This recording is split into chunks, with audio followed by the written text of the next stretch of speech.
এখন আছি প্রয়াগরাজ। তো এখান থেকে বেরোচ্ছি আমরা এখন সোনিপথ বা দিল্লি। যদি দিল্লি অবধি যেতে পারি তো দিল্লি অবধি যাবো, আর যদি সোনিপথ যেতে পারি তো সোনিপথ চলে যাব।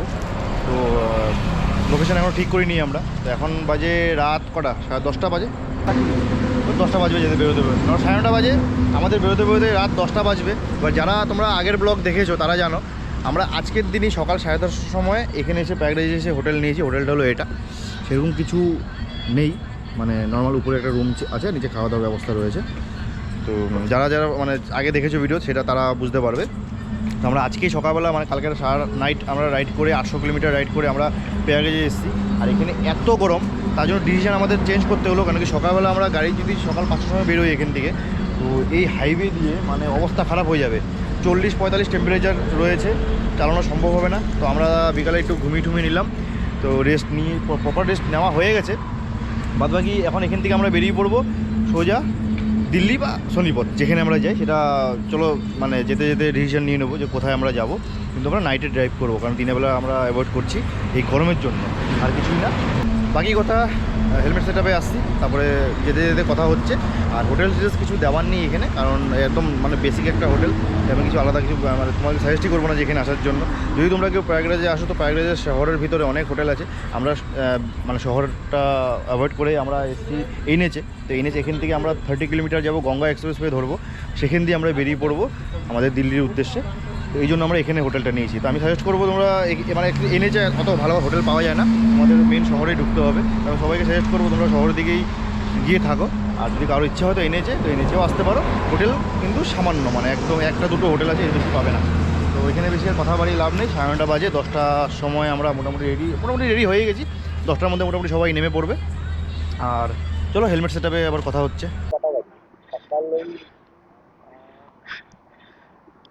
সকাল 11টা বাজবে, যদি যেতে পারি তো।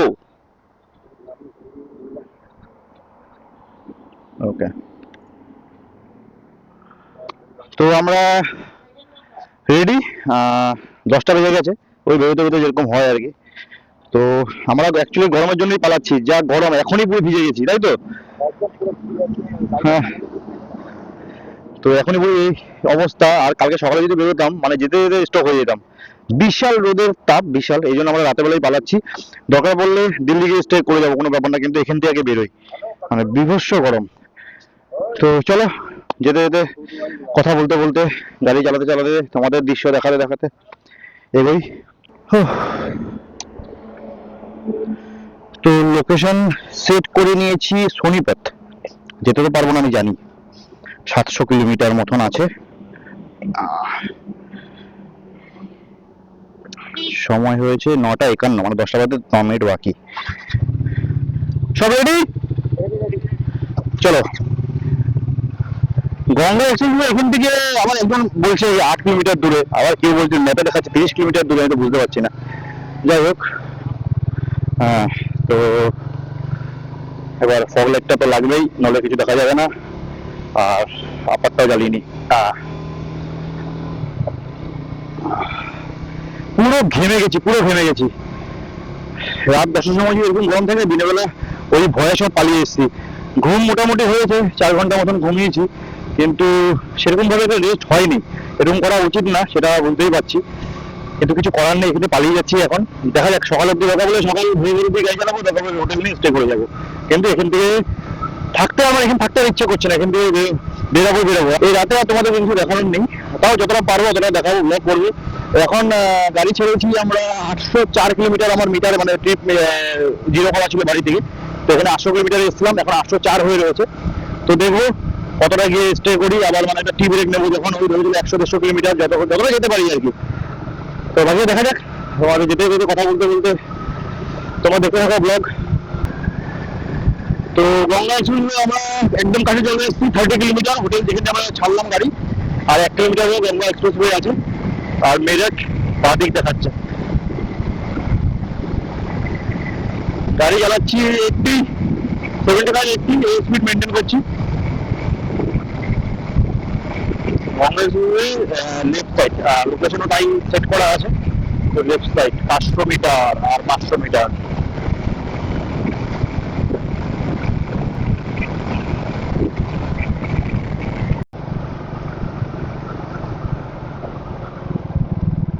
এটা বাঁদিকে দেখাচ্ছে, এটা হচ্ছে গঙ্গা এক্সপ্রেসওয়ে, আমাদের লেফট সাইড দেখাচ্ছে। একবার আমরা কনফার্ম করে নেবো অবশ্যই যে এদিক দিয়ে যাওয়া যায় কিনা। এখানে টোল দিতে হবে, হলেও হতে পারে, আমার যা মনে হচ্ছে টোল লাগবে।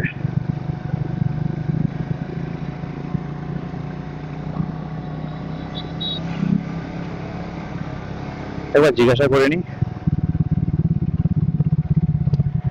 ये गंगा एक्सप्रेस में है? अच्छा, यहाँ से हम दिल्ली जा सकते हैं, सोनीपत, सोनीपत दिल्ली। और ये शॉर्टकट कौन सा, ये वाला है कि वो वाला है? ये एक्सप्रेस में पूरा ऐसा ही मिलेगा? टोल देना होगा बाइक का? आगे में लगेगा? अच्छा, हम निकले कैसे तब? नहीं जा पाएंगे। अच्छा, आगे कितना दूर टोल लगता है, मतलब कहाँ? अच्छा, ये एक्सप्रेस के लिए कितना लगता है बाइक में? आपको आइडिया नहीं है? अच्छा, ये शॉर्टकट ही होगा ना? ओके, हमको क्योंकि अच्छा ओके ठीक है। बोल रहे ये लखनऊ आएगा, लखनऊ तो वो वाला आएगा ना? ये भी जाएगा लखनऊ के ऊपर की जगह, मतलब आपको बाईपास होकर हमको निकलना है। Okay, thank you sir. देखते हैं अगर निकल पाते हैं तो उधर से निकल जाते हैं। अच्छा, বেরোনো হয়ে যাবে, দেখো তো। ওকে ওকে, টোল লাগবে সামনে। আমরা গঙ্গা এক্সপ্রেসওয়ে ধরবো, আমরা আগে তো ঠিক করে রেখেছি, কারণ ওটাতে যাবো। আমাদের অনেক ওই কানপুর শহর দিয়ে বেরোতে হবে, মেরঠ শহর দিয়ে বেরোতে হবে, তো আমরা বাইপাস করতে যাচ্ছি, তার জন্য আমরা গঙ্গা এক্সপ্রেসওয়ে ধরছি। একদম নতুন হয়েছে এটা, 1 মাস হলো। আমি আগে একজনকে জিজ্ঞাসা করলাম, 1 মাস হলো এটা ওপেন হয়েছে, একদম নতুন রোড। তো আমরা এটা দিয়ে যাব। একটু ম্যাপটা লোকেশন দেখাচ্ছে, টান নিয়ে বেরিয়েছে। আরেকজন আমাকে বললো যে ওই রাস্তায় গেলে সুবিধা হবে, কিন্তু আমি ওই রাস্তায় যাবো না, আমার এটা দিয়ে আমার মনে হয় সুবিধা। আমি যতটা মানে ইনকোয়ারি করে এসেছি, সবাই আমাকে বলেছে যে গঙ্গা এক্সপ্রেসওয়ে দিয়েই যেতে, অন্য রাস্তা ধরা দরকার নেই, নয়তো আমি পূর্বাঞ্চল হয়ে যেতে পারতাম। তো যাই হোক, দেখি রাস্তার মধ্যে আমাকে যেটা বললো 500-550 কিলোমিটার, যেটা আমার কাছে আপডেট আছে। আর জানি না, হয়তো ভুলও হতে পারি আমি, তোমরা যদি কেউ জেনে থাকো অবশ্যই কমেন্ট করে বলে দিও। তো আমি যেটা জানি 500 থেকে 550 কিলোমিটার এটা আছে টানা। রাস্তার মধ্যে 100 কিলোমিটার 50 কিলোমিটার পর পর হয়তো পেট্রোল পাম্প পেতে পারি। তো বাদ বাকি চলো, আমি যেতে আপডেট দিতেই থাকবো। রাস্তা পুরো পরিষ্কার, একদম একদম ফাঁকা। আর এখানে হয়তো আমাদের টোল দিতে হতে পারে, তো দেখে নিচ্ছি। বললো তো টোল লাগবে, কিন্তু আমাদের মনে একটাই ভয় চলছে এখন, যে পেট্রোল পাম্প আছে কি না এখানে। এই রাস্তায় যদি পেট্রোল পাম্প না থাকে, আবার ব্যাক করবো আমি সোজা। কত কিলোমিটার মানে আমি শিওর না, জিজ্ঞাসা করে নিচ্ছি, এখানে বসে জিজ্ঞাসা করে নেবো এই সাইড থেকে বেরোনোর জায়গা আছে নাকি, টোল লাগবে। হ্যাঁ, না, টোল দিতে হবে, টোল দিতেই হবে। কোথায় যাবো, হাত দেখিয়ে দিয়েছে। टोल देना है, टोल देना है। कितना दूर? यहाँ नहीं लगेगा। अच्छा, यहाँ नहीं लगेगा। अच्छा सुनिए, हमको एक बात बताइए, ये रास्ता कहाँ पे खत्म हुआ, कितना किलोमीटर जाने के बाद? 600 किलोमीटर। तो हमको पेट्रोल पंप मिलेगा? मेरठ तक है पेट्रोल पंप, आपको 35 किलोमीटर आगे मिलेगा। उसके बाद तो आप जाइएगा तो ये मेरठ तक है। मतलब मेरठ तक? उसके बीच में कोई पेट्रोल पंप नहीं है? पेट्रोल पंप है, वही बोल रहे हैं। छोटा छोटा रैंप प्लाजा बनाया गया है। अच्छा, वहीं पे पेट्रोल पंप तरफ मिलेगा। अच्छा, मिल जाएगा ना? हाँ, अच्छा। और बोल रहे हैं कि अभी सामने कितना दूर में टोल देना होगा? टोल कहीं नहीं लगेगा, अगर आप मेरठ जाइएगा तो सबसे लास्ट पर ही लगेगा। अच्छा, यहाँ सिर्फ एंट्री होते जाएगा। ओके, ठीक है भैया। क्या नंबर देखना है, ओके। ए সরে নাম্বার চেক করছে।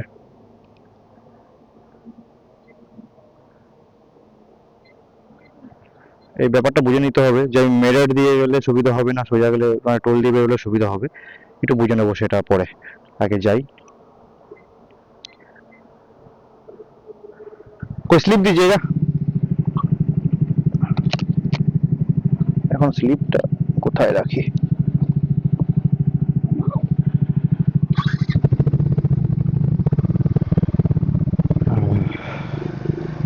রাস্তা একদম ঝচকচকে পুরো একদম। অবশ্যই দাঁড়াচ্ছি, আসো না।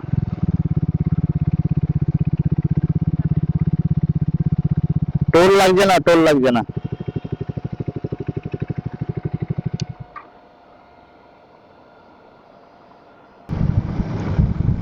তো লাস্টে বললো যে যখন আমরা এটা শিফট করবো, তো লাস্টে যেটা বললো একদম লাস্টে যখন এক্সিট করবো তখন টোল নেবে। এবার ব্যাপারটা বুঝে নিতে হবে যে মেরিট হয়ে যদি যারা লাগবে না বলছে, তো ব্যাপারটা একটু বুঝে নিতে হবে। এখন ঠিক বুঝতে পারছি না, এখন যেতে পারি যখন যেতে পারি, যখন লাস্ট যখন টোলের জায়গাটা আসবে তখন আমরা জিজ্ঞাসা করে কনফার্ম করে নেবো কোন রাস্তা ধরে গেলে আমাদের সুবিধা হবে।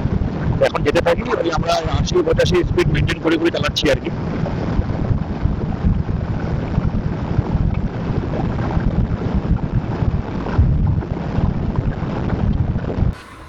आप अच्छा हाँ, ये हमको दिखा दीजिए।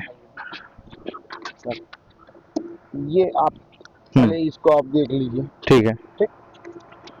आप ये जब मिरर से चलते हैं, हाँ मिरर से जहाँ पर विश्राम क्षेत्र बना हुआ है, जी, यहाँ पर ढाबा, चाय, पानी, नाश्ता, पेट्रोल, सीएनजी, एक विश्राम क्षेत्र अभी छोड़ के आए हैं।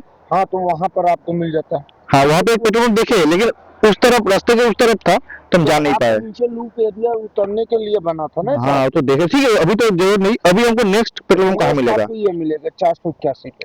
481 पे? जी। अभी हम अभी आप है 530-700 पे।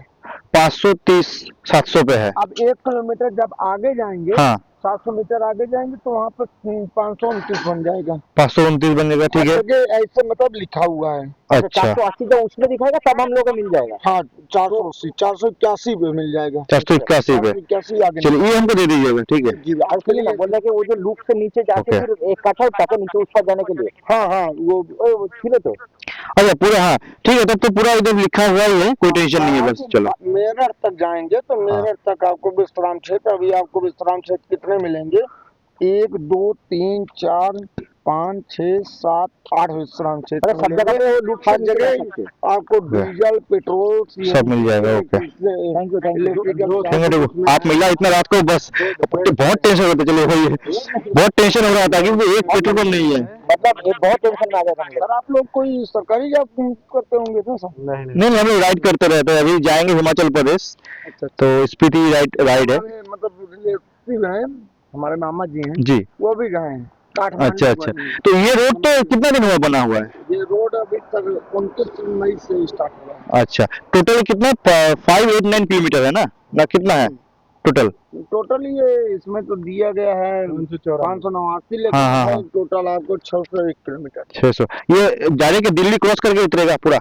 ये मेरठ उतरेगा, मेरठ से आपको नोएडा, दिल्ली आप निकल। ओके ओके, ठीक है, चलिए चलो चलते हैं। Okay, thank you. ये जो आपका है, पानी है कि नहीं सर आपके पास? पानी तो पानी আছে, জল আছে ওদের কাছে একটা?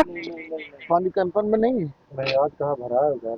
हम तो पानी पीना चाहते हैं तो पानी। नहीं ठीक है, तो सामने तो हो ही जाएगा, तो मिल जाएगा। ओके ओके, ठीक है, थैंक यू भैया, थैंक यू। 4449 जो कस्टमर के, वो कस्टमर के, सॉरी, में लिखा देखा। हाँ हाँ उसमें तो लिखा हुआ है। तो उधर 449 पे आप कॉल करेंगे तो हमारी पेट्रोलिंग गाड़ी मिल जाएगी। अच्छा, थैंक यू। आप लोग इधर थे इसलिए हम मैंने ब्रेक मार के रोक दिया। ठीक है, पूछ लेते हैं एक बार। अब आप यहाँ से मेरठ तक जाएंगे, हाँ, आप कम से कम 10 गाड़ियाँ मिलेंगी। अच्छा अच्छा, रोड पे इसी तरह पेट्रोलिंग। अच्छा ना, बहुत बढ़िया सर्विस, बहुत बढ़िया है आप लोग का। अच्छा भी लगा।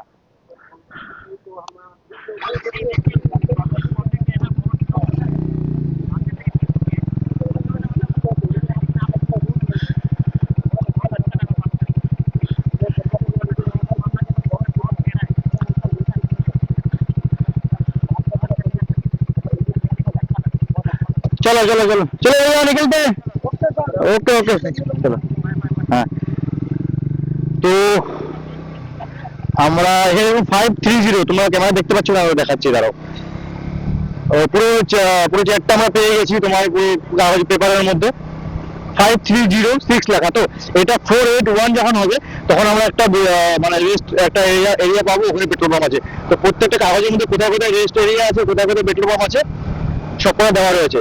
ডান দিকে যেটা ছিল একটা, ওটা আমরা নামার একটু জায়গা দেখতে পাইনি। তো টেনশন নেই, এবার টেনশন ফ্রি হয়ে গেলাম। পেট্রোল পাম্প অনেক আছে, বাকি কাগজের মধ্যে পুরো দেওয়া রয়েছে, দেখে নেবো।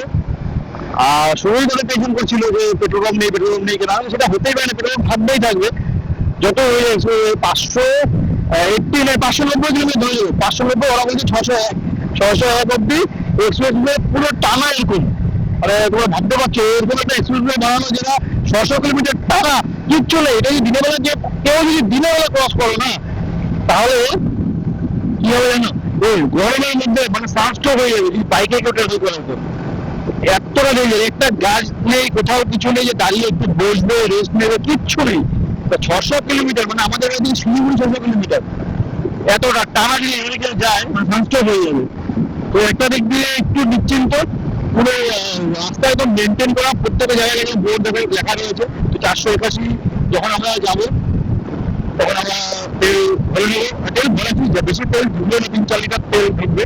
আর টোল ফ্রি নাম্বার যেটা 1499, এখানে আসলে সাথে সাথে বলবে যে ওরা প্রত্যেক 30-40 কিলোমিটার পর পর এরকম টোয়িং ভ্যান বা এরকম সার্ভিস দেওয়ার জন্য ভ্যান দাঁড়িয়ে রয়েছে। ওদের কোনো অসুবিধা নেই, টোল ফ্রি নাম্বারে কল করলে ওরা সাথে সাথে চলে আসবে হেল্প করার জন্য। তো খুব ভালো লাগে সার্ভিসটা সত্যি। হাইওয়েতে থাকে আমাদের এখানে 1033 যেরকম কল করলে সাথে সাথে সার্ভিস পাওয়া যায়, তো এখানেও রয়েছে। আমি কোনোদিন এরকম কল করে দেখিনি যে দরকার পড়েনি আজ অব্দি কোনোদিনও। তো হয়তো ব্যবহার ভালো লাগলে ওরা খুব ভালো করে বুঝালো, আমাদেরকে দাঁড় করিয়ে সব কাগজটা দিলে, কোনো অসুবিধা হলে কল করে নিতে বললে সাথে সাথে চলে আসবে, কোনো অসুবিধা নেই। যেটা নিয়ারেস্ট যারা থাকবে আর কি সাথে সাথে চলে আসবে। তো ঠিক আছে, একটা টেনশন ফ্রি হলাম এখন। আর একদিকে একটা ভালো লাগছে যে এই সুবিধাটা হওয়াতে আমরা মানে বড় ধরিনি আর কি করতে গেলে, মানে আমরা বোকামো করিনি। ঠিকই আছে, শর্টেস্ট রুট আছে। আর নন স্টপ এরকম নাইটে বেরোনোর ডিসিশনটা খুব ভালো হয়েছে আমাদের। এটা যদি দিনের বেলা ডিসিশন নিতাম যে সকালবেলা বেরোচ্ছি আমরা, তাহলে কিন্তু বিপদে পড়তাম গরমের জন্য, আর কিছুই না। ওয়েদার যদি ভালো থাকে তাহলে কোনো ব্যাপার না, কিন্তু গরমের জন্য যা গরম আছে উত্তরপ্রদেশে, মানে ভয়ঙ্কর লেভেলের গরম আছে। আমরা আজকে সকালে দেখলাম 40 টেম্পারেচার। 40 টেম্পারেচার যদি ফোনে দেখি থাকে না, আর তুমি নর্মাল যখন হাইওয়েতে ক্রস করছো, যেমন রোডে যখন যাবে, তার টেম্পারেচার 5 থেকে 7 এক্সট্রা থাকবে, বাড়বেই। তো তুমি 45-47 টেম্পারেচার যদি গাড়ি চালানো হয়, এরকম অবস্থায় কোনো গাছ গাছলা নাই, কোনো রেস্টের জায়গা নেই, তো সেই জায়গায় তো মানে সানস্ট্রোক হওয়ার সম্ভাবনা প্রচুর থাকে। তো সেই জন্য আমরা বারবার যেটা বলছি, আমার ডিসিশন খুব ভালো হয়েছে, আমাদের সবার ডিসিশনই খুব ভালো হয়েছে। আমরা নাইটে বেরিয়ে পড়েছি, বাকি দেখছি কতদূর যাওয়া যায়, এটা নিয়ে এখন মাথা মারছি না। এখন আগে একটা পেট্রোল পাম্পে দেখবো ঠিক আছে কিনা সব রকম, তারপরে কাগজটা রয়েছে আমাদের কাছে, তারপর কোনো ব্যাপার না। দেখতে যাবো। তো চলো, কথা হচ্ছে আবার। গঙ্গা এক্সপ্রেসওয়ে দিয়ে যারা যারা আসবে তারা অবশ্যই ফার্স্ট কাজ হচ্ছে তোমাদের পেট্রোলিং গাড়ি যারা দাঁড়িয়ে থাকবে, দেখবে রাস্তার উপরে পেট্রোলিং অনেক গাড়ি থাকে, তাদের থেকে একটা চার্ট নিয়ে নেবে, কাগজ। ঠিক আছে, তো সেখানে পুরো ডিটেলস দেওয়া রয়েছে, কোন কোন জায়গায় কোথায় কোথায় পেট্রোল পাম্প রয়েছে। যেরকম আমাদের সোজা যাওয়ার কথা, তো পেট্রোল পাম্প আমি এখন ঢুকছি। তো এখানে পেট্রোল পাম্প রয়েছে, রেস্ট এরিয়া রয়েছে, প্রত্যেক ধরে ধরে 50, 60, 80 কিলোমিটার পর পর এরকম তোমরা পাবে পেট্রোল পাম্প বা রেস্ট এরিয়া। খাওয়া দাওয়ার জায়গা এখন অব্দি আমি দেখিনি, টানা আমি 150 কিলোমিটার টানা চালালাম আমি গঙ্গা এক্সপ্রেসওয়েতে। তো এখন অব্দি আমি খাওয়ার কোনো জায়গা দেখতে পাইনি, আর পুরো শুনশান, কিচ্ছু নেই, যেহেতু একদমই নতুন এক্সপ্রেসওয়ে এটা। তো এগুলো একটু ধ্যান রাখো। এদিক দিয়ে ঢুকলে হবে নাকি আমি ভুল আসলাম? হ্যাঁ, ভুল আছে। আমাদের তোমার সাথে কথা বলতে বলতে আমি ভুল চলে এসেছি। তো যেটা বলছিলাম, এক্সপ্রেসওয়েতে উঠেই কি করবে, দেখবে যেগুলো গাড়িগুলো দাঁড়িয়ে থাকে, ওই গাড়িগুলো থেকে নিয়ে নেবে, চারটা নিয়ে নেবে, সব থেকে তোমাদের সুবিধা হবে ওটা। মানে পুরো ডিটেলস দেওয়া আছে, কোথায় কোথায় রেস্ট রুম আছে, কোথায় কোথায় পেট্রোল পাম্প রয়েছে। আমরা যখন প্রথম উঠে খুব ঘাবড়াচ্ছিলাম যে পেট্রোল পাম্প পাবো তো, তো পেয়ে গেছি। আর কোথায় কোথায় আছে সেটা পুরো ডিটেলস কাগজের মধ্যে দেওয়া রয়েছে। তোমাদের একবার আমি কাগজটা দেখিয়ে দিচ্ছি যে কোথায় কোথায় কি রয়েছে, সব ডিটেলস এটার মধ্যে দেওয়া রয়েছে। এটা হচ্ছে এই যে আমরা এখন আছি 481-এ আমরা এখন, এই যে পেট্রোল পাম্প, এখানে আমরা তেল ভরাচ্ছি। পরপর রয়েছে কোথায় কোথায়। তো এটা টোটাল 600 কিলোমিটার, 589 লেখা রয়েছে, কিন্তু এটা টোটাল 601 কিলোমিটার বললো। তো পেট্রোল পাম্প আছে অবশ্যই, আর একটু বোর্ড লক্ষ্য করে যদি যেতে থাকো তো বোর্ড তো পাবেই। কিন্তু ওয়েদার যখন খারাপ থাকবে, মানে যেরকম হয় বৃষ্টি বাদলের দিন আর হচ্ছে গরমের সময়, তখন একটু সাবধানে রাইড করা উচিত, কারণ এখানে কোনো গাছগাছলা নেই যে তোমরা রেস্ট করবে, কিচ্ছু নেই। এই জন্য আমরা রাতের বেলা राइड করছি আর কি। भैया मेरे को इधर भैया, इंडिया में इससे बड़ा हाईवे है क्या 600 किलोमीटर लंबा? कहाँ पे? रोड बोलते हैं आप, यहाँ नेशनल हाईवे 31 आपसे दिल्ली से शुरू होता है, दिल्ली तक। अच्छा, वो तो नेशनल रोड हो गया, वो नहीं बोल रहे, एक्सप्रेस वे बोल रहे हैं हम। अभी वो और चौड़ा होगा, 6 लाइन बन जाएगा, अच्छा चलो डालिए। सबसे पुराना है। তো এখানে 102 টাকা 19 পয়সা তেলের দাম, ভাবো আমাদের এখানে 14.5 টাকা 50 পয়সা। হ্যাঁ ফুল ট্যাঙ্কি করে দাও, মানে কতটা ডিফারেন্স রয়েছে। তো আমরা এখানে পেট্রোল ভরে একটা রেস্ট রুম রয়েছে, মানে খাওয়া দাওয়ার জায়গা রয়েছে, সেখানে যাব, কিছু খাবো। 12টা বাজে এখন, তো খেয়ে দিয়ে তারপরে আবার রওনা হব। দেখো কি সুন্দর জায়গা বানিয়ে রেখেছে পেট্রোল পাম্পের পাশে। প্রত্যেকটা পেট্রোল পাম্পের পাশে তোমরা এরকম জায়গা পেয়ে যাবে যেখানে তোমরা রেস্ট করতে পারবে, খাওয়া দাওয়ার ব্যবস্থা, এগুলো কাজ হবে এখনো, মানে এভাবে সবই তো শুরু হয়েছে না। আমাকে বলি এদিকে আসতে, খাওয়ার জায়গা এখানে রয়েছে, অবশ্যই এদিকে থাকবে।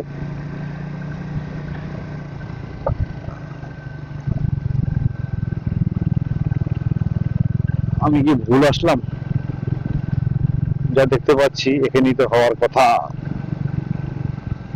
বিশাল বড় এলাকা নিয়ে বানিয়েছে, এই তো।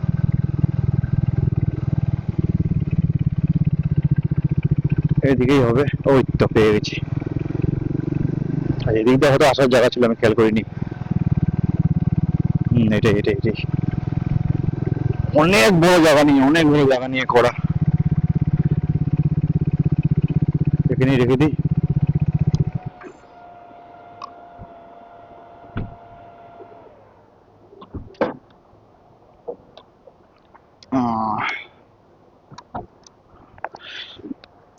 জায়গাটা দেখো, অসাধারণ, একদম পারফেক্ট রেস্টের জন্য। আর অনেক বড় এলাকা নিয়ে। তো আমরা এখানে দাঁড়ালাম, এখানে খাবার বলতে কি বিস্কিট আর রেডবুল আর কোল্ড ড্রিঙ্কস রয়েছে, এগুলোই, মানে সেরকম কেকও নেই খাওয়ার। আর কেক খেলে পেটটা ভরে যেত। দিনের বেলা হয়তো পাওয়া যায়, হয়তো সিঙ্গারা ফিঙ্গারা দেখলাম, কিন্তু হয়তো লোক নেই, হয়তো এটা হতে পারে, জানি না। খাওয়া দাওয়ার ব্যবস্থা তো অবশ্যই আছেই, এমন না যে নেই। একবার তোমায় দেখিয়ে দিচ্ছি, যেরকম এখানে দেখো এই আর কি চিপসের প্যাকেট, বিস্কুট, কোল্ড ড্রিঙ্কস এইসবই রয়েছে। এখানে রেস্টরুম বলতে এখানে বসার সুন্দর রেস্ট নেওয়ার জন্য জায়গা তো অবশ্যই রয়েছে। আর পার্কিংয়ের ব্যবস্থা দেখতেই পাচ্ছ, কত বড় পার্কিং। তো এখন বাজে 12টা, আর এখান থেকে একটা ব্রেক নিয়ে আবার রওনা হব। কেন কি এখনও মোটামুটি আমরা আসলাম 150 কিলোমিটার, 600 কিলোমিটার যদি রাস্তাটা হয় তাহলে আমার থাকছে আরও 450 কিলোমিটার। সকাল হয়ে যাবে, গ্যারান্টেড হবেই, কেন কতক্ষণ চালাবো আর। সকাল হয়ে গেলে একবার রোদ পড়লেই মানে অবস্থা খারাপ। একবার যদি সূর্য মামা উঠে যায় না, বাস একটা গাছ নেই যে মাথা নিচে গিয়ে দাঁড়াবো, একটু রেস্ট নেব, না। রেস্ট নিতে গেলে এরকম যে চারটা দেখালাম, চারটার মধ্যে সব ডিটেলস দেওয়া রয়েছে। রেস্ট নিতে গেলে তোমার আসতে হবে এরকম জায়গায়, পেট্রোল পাম্পের কিনারে। তো সেখানে তোমার এরকম রেস্টের জায়গা পাওয়া যাবে, সেখানে এসে রেস্ট নিতে হবে। তাছাড়া কিন্তু রোডের উপরেও রেস্টের কোনো অপশনই নেই। কোনো অপশন দেখি রোডের কোথায়? ব্রিজের নিচে ব্রিজের নিচে যেতে হবে, মানে ঝাঁপ দিতে হবে ডাইরেক্ট, যেখানে নামার ওই ব্যবস্থা নেই আর কি। ব্যাপারটা হলো এখানে তো খাওয়ার কিছু নেই। রেডবুল নিলাম আর কিচ্ছু করার নেই ভাই, এখন কি করি? পেস্ট্রি কিচ্ছু নেই বা একটা স্যান্ডউইচ ভাই। আবার নেক্সট যখন দাঁড়াবো পেট্রোল পাম্পে তখন দেখবো ওখানে আছে কিনা। তো এটা হবেই ভাই, কিছু করার নেই। যত তাড়াতাড়ি পাই ওই খাওয়া দাওয়া করে চল, যেটা খাবি, কোল্ড ড্রিঙ্কস খাবি, রেডবুল নিয়েছি আমি আর সুরজিৎদা, চল নিয়ে নিই। সেটা রেডবুল খাই, এনার্জি ড্রিঙ্ক ভাই, খাও আর চলো। কফিও তো নেই, কফি আছে না জিজ্ঞাসা বানাচ্ছে না তোমাকে, এইসব ভালো মুখে বানাচ্ছে না। ঠিক আছে ভালো মানুষের চেহারা তোমার না। চলো রাখছি, আবার মডেলিং সেটআপে আমি চলে আসছি।